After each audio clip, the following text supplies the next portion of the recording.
गिरिडीह के उपनगरीय पंचुम्बा स्थित गोपाल गौशाला में गिरिडीह चैम्बर ऑफ कॉमर्स की ओर से विशेष कार्यशाला का आयोजन गुरुवार को आयोजित किया गया। कार्यशाला का मुख्य उद्देश्य हाल ही में भारत सरकार द्वारा किए गए जीएसटी में बदलाव पर चर्चा करना तथा स्वदेशी अपनाओ आत्मनिर्भर भारत बनाओ अभियान को बढ़ावा देना था। इस कार्यशाला में मुख्य अतिथि के तौर पर केंद्रीय महिला एवं बाल विकास मंत्री अन्नपूर्णा देवी उपस्थित रही। सबसे पहले मंत्री का स्वागत चैम्बर के जिला अध्यक्ष निर्मल झुनझुनवाला ने बुके देकर किया। इस मौके पर चैम्बर ऑफ कॉमर्स के पदाधिकारी ने कई सुझाव को केंद्रीय मंत्री के समक्ष प्रस्तुत किया। साथ ही जीएसटी में बदलाव से हुए लाभ और हानि जैसे सवाल भी किए गए। इस मौके पर मंत्री अन्नपूर्णा देवी ने प्राप्त सुझाव को लिखित रूप से केंद्रीय वित्त मंत्री को देने और उस पर विचार करने का आग्रह करने की बात कही। कहा कि देश के गरीब परिवारों को ध्यान में रखते हुए प्रधानमंत्री ने जीएसटी में बदलाव करते हुए देश की जनता को राहत देने का काम किया है। नवरात्रि के शुभ दिन 22 सितंबर से जीएसटी सुधार लागू हो जाएगा। देश के निम्न और मिडिल वर्ग के लोगों को सहायता पहुंचाने के उद्देश्य से जीएसटी में संशोधन कर बड़ी सौगात प्रधानमंत्री के द्वारा दिया गया। मौके पर चैम्बर ऑफ कॉमर्स के जिला अध्यक्ष निर्मल झुनझुनवाला, प्रदीप अग्रवाल, अमरजीत सिंह सलूजा, अरविंद कुमार आदि लोग मौजूद थे।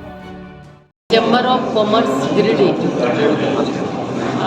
के सदस्यों के साथ और अन्य व्यवसायियों के साथ आज जीएसटी रिफॉर्म्स पर चर्चा हुई। सबने, क्योंकि जिस तरह से इस बार माननीय प्रधानमंत्री जी ने देश की जनता के लिए, लोगों के हित के लिए और हर लोगों के लिए जो जीएसटी में सुधार हुए हैं, ये अभूतपूर्व है। और निश्चित तौर पे इसके माध्यम से आज चाहे रोज़मर्रे की खाने पीने की वस्तु हो, जीवन रक्षक दवाइयाँ हो, या फिर कृषि के सामान हो, या फिर छोटे और व्हीकल गाड़ी वगैरह हो, तो हर में जहाँ 18% था 5% हुआ है, कोई 28 से 5% हुआ है, कोई 18% हुआ है। और कुछ ऐसी चीज़ें चाहे बच्चों के लिए पठन पाठन के सामग्री, हर चीज़ में जीएसटी में सुधार हुए हैं। कहीं 5% और कहीं तो बिल्कुल फ्री किया गया है।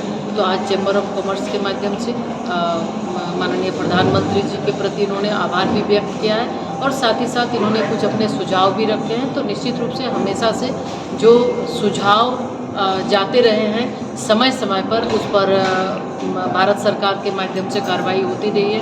और यही वजह है कि आज चाहे वो इनकम टैक्स की बात अगर करें, 12 लाख तक जो फ्री करने की बात हो, और या फिर टैक्स में रिबेट की बात हो, या फिर जीएसटी में, तो बहुत ही बड़ा सुधार है। और ये 22 तारीख से ये लागू होगा और आम जनजीवन को इससे काफ़ी लाभ होगा।